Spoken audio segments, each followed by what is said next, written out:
Starting with light, light is the most important form of energy for all the living organisms that reside on Earth. Understanding the physical aspects of light, light is a group of photons or collection of photons that travel in form of particles through a wave. Now when they travel through a wave, they form crest and troughs. The difference between two crests is called wavelength, and the number of cycles or the number of crests that passes per second is called frequency. Now we know that the rays that travel from sun to earth have different properties and have variable ranges of wavelength in them. So the range from 400 to 700 is called as the visible spectrum. Apart from that, there are other parts of ultraviolet, infrared, and X-ray, microwaves, etc. But it is important to remember that all objects emit radiation. Now it can be short wave or it can be of long wave. Hotter objects usually emit short waves, while as colder objects usually emit longer waves. So hotter object, for example, let's say sun, whose surface temperature is about 5800 degrees Celsius, emits short waves radiation, while earth, which have surface temperature of about 15 degrees Celsius, emits colder longer wave radiation or long wave radiations. So when sun rays strikes the surface of earth, major portion of that is reflected back. So the proportion of the incoming waves to the reflected waves is called albedo. So the proportion of incoming waves to that of the reflected waves is called albedo. So the albedo of different surfaces is variable. For example, snow covered surfaces have a higher albedo of 0.8 to 0.9. Whereas in case of forests, the albedo is really low of about 0.05. So that suggests that the radiation in case of forest is trapped inside, and that is utilized for different organisms for the control of temperature. Focusing at the trapping of radiation, the entire or the net radiation of the surface of earth is calculated in the following manner: the incoming shortwave radiation minus the reflected shortwave radiation, and the sum total minus by emitted long wave radiation as well as the downward long wave radiation. So we have to understand that the net radiation is the total accumulated radiation over the surface of earth, and it is calculated by the following formula. And the net radiation of the surface of earth is around 0. So the global net radiation is around 0. But we can see that there is variation of radiation that is happening around the pole and around the equator. But entire radiation throughout the earth is around 0. We can see that the radiation that is trapped around the polar region is somewhat low.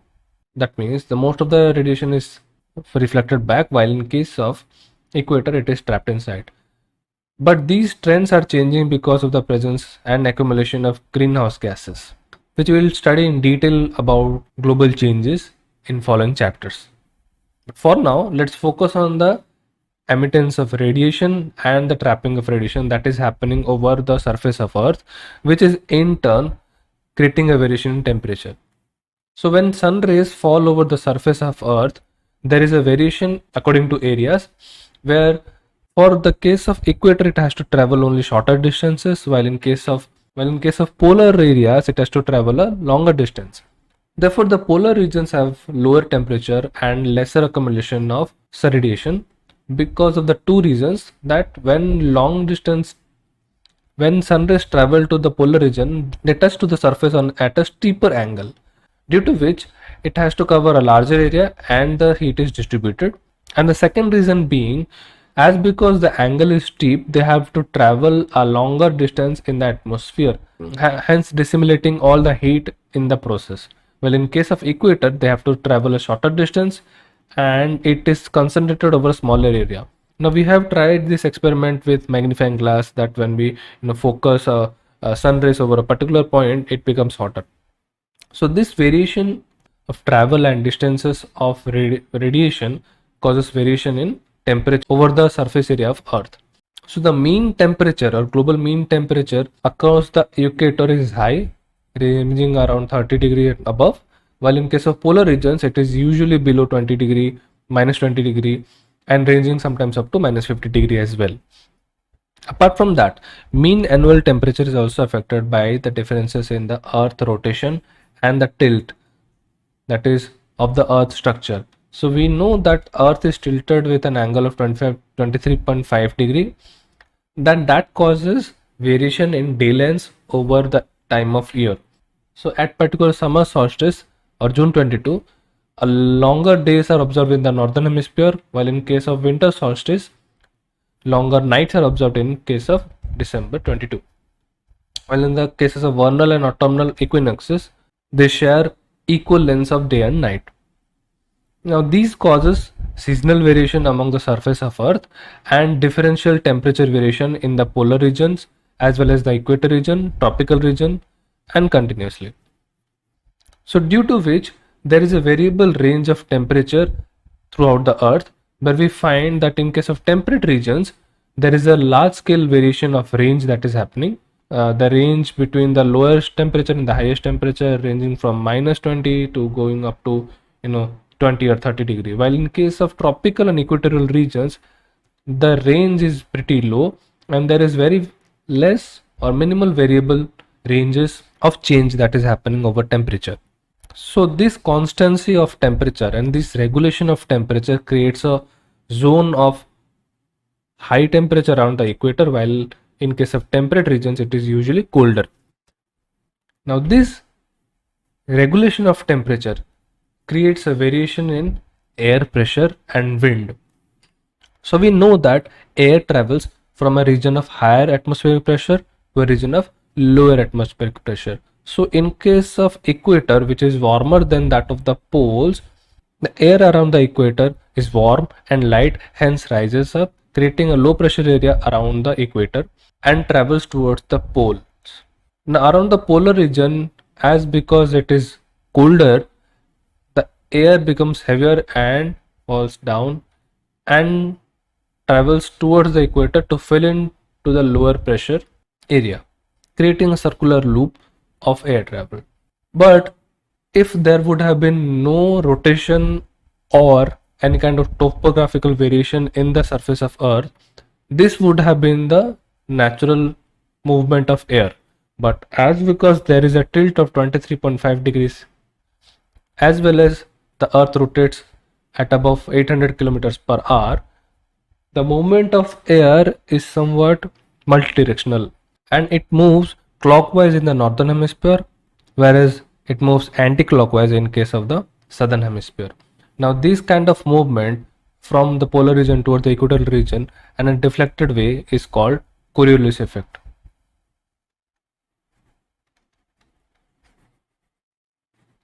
Now these changes in wind and the deflection that is happening due to the Earth's surface causes variation in seasons and temperature and wind and cyclones that are happening throughout the world. But the wind moves in a particular patterns and hence they have been given specific names according to the direction they move into.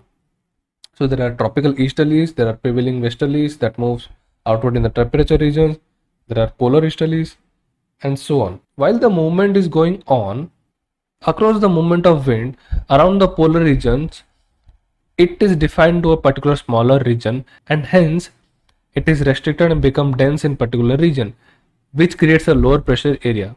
And this pattern is similar in different regions and hence these form wind cells, which have been named according to their positions. So there are 6 type of cells, 3 in each hemisphere, which have a regulated movement of air inside them.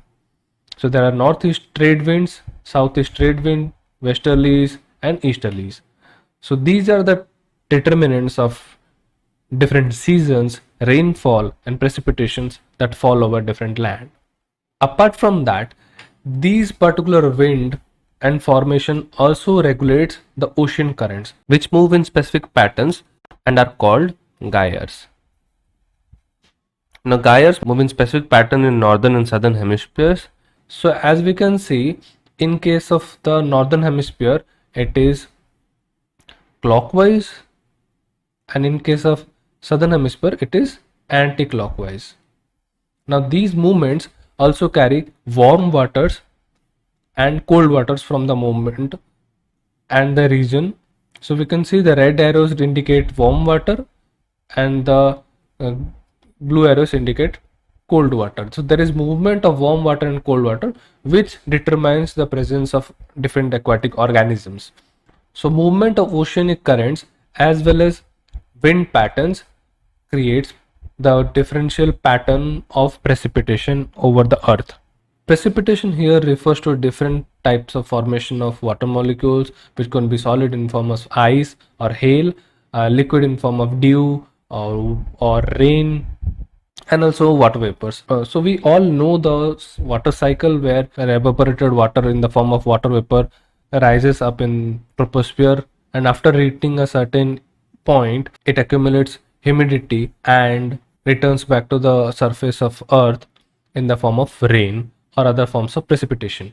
So precipitation globally is controlled by variation in ocean currents, the wind patterns and the wind movements that happen, that creates low pressure area over particular regions, which in turn results in rainfall, or it might also cause snowfall in different regions, and it might also cause variable amount of rainfall. So here in the graph we can see that the regions and tropical regions have higher amount of rainfall that they get, and these regions are denoted as rainforest.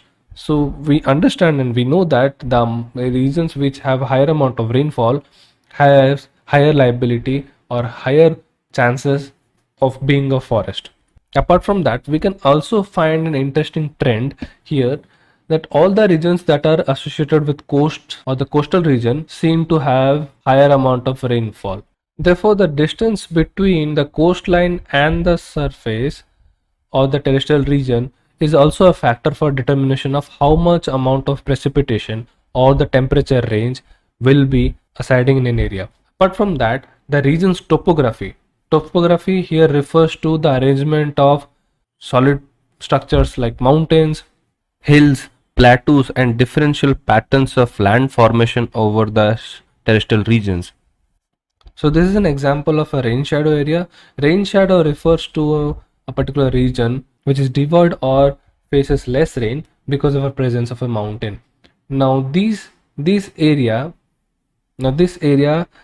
is of the mountains of Maui in Hawaiian Islands, where rainfall happens in this particular region, but there is very less rainfall around this region, which causes the formation of a desert-like structure in that area. Whereas you can see in this region, it is entirely green and has high amount of green forests. So this variation of topography also results in the variable amount of precipitation and rainfall or snow that is falling over different regions.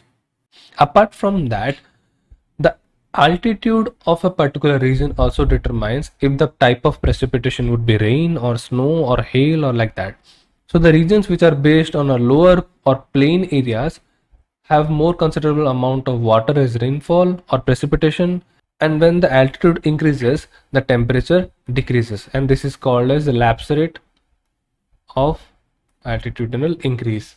And with the variable lapse rate, there is also variable in precipitation patterns over different areas.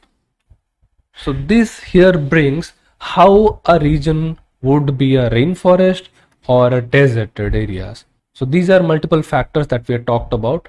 So there is the most important factor, that is light, which in turn falls in different regions in differential patterns, hence causing variability in temperature. Temperature causes changes in the oceanic current and wind patterns, which regulates the precipitation. The precipitation in a particular land or terrestrial region is also regulated by differential structure of mountains and topography, and as well as the altitude. Or we can also consider the distance from the coastline. These multiple factors result the total amount of precipitation, the amount of heat and temperature that resides over a particular area, and in turn regulates whether it would be a rainforest, a forest, a temperate forest, a desert, an open land, a barren land. So we were talking about landscape level of changes and landscape level of climatic factors and changes that happens over time. But there are many different factors that also affect organisms in a smaller scale or within ecosystem. So we can classify different factors ranging from an individual to ecosystem or from an ecosystem to biosphere level interaction. So here we studied about the climate where it was affecting ecosystem to biospheric level interactions, and there are multiple different factors which have direct effect on individuals and their ecosystems. So these are examples of different factors. Like in terrestrial ecosystems, soil and rock types affects the flow of nutrition and the availability of different microorganisms as well as plants that arise in a particular area. So the property of soil, the features of soil, how thin or how structured or granularized the soil are. Is it sandy? It is clay?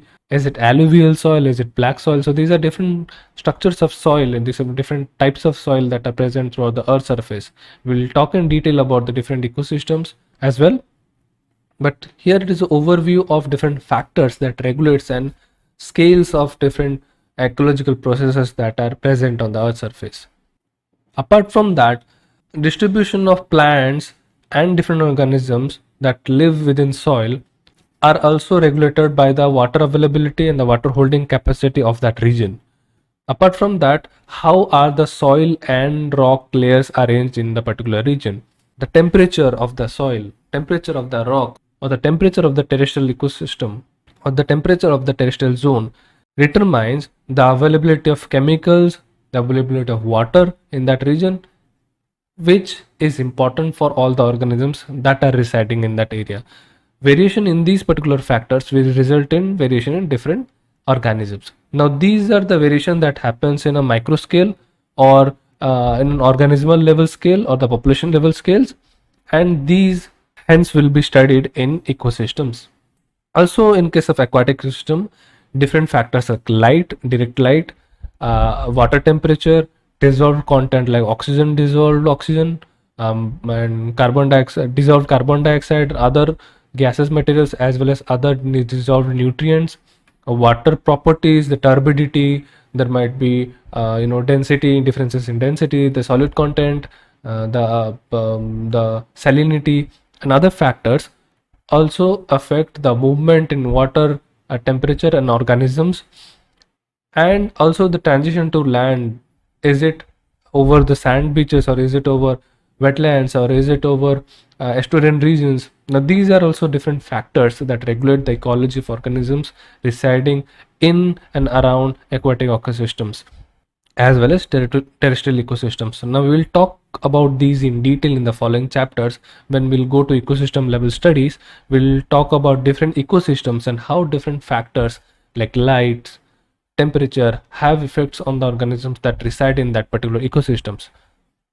So all in all, in this session we studied about ecology and its aspects, how a single experiment of leopard frogs and observation by kids from elementary and middle school created a large scale awareness of organization, and scientists who went on studying many different ideas of development and ecology of frog over understanding how different effects of parasites and pollutants have over the frog population.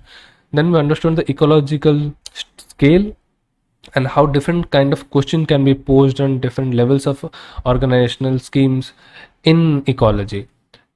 Then we understood about physical environment of the organisms and how climate is influenced and can influence the availability of organisms, the abundance and distribution. Apart from that, we also had a look over the physical factors responsible for life in particular regions.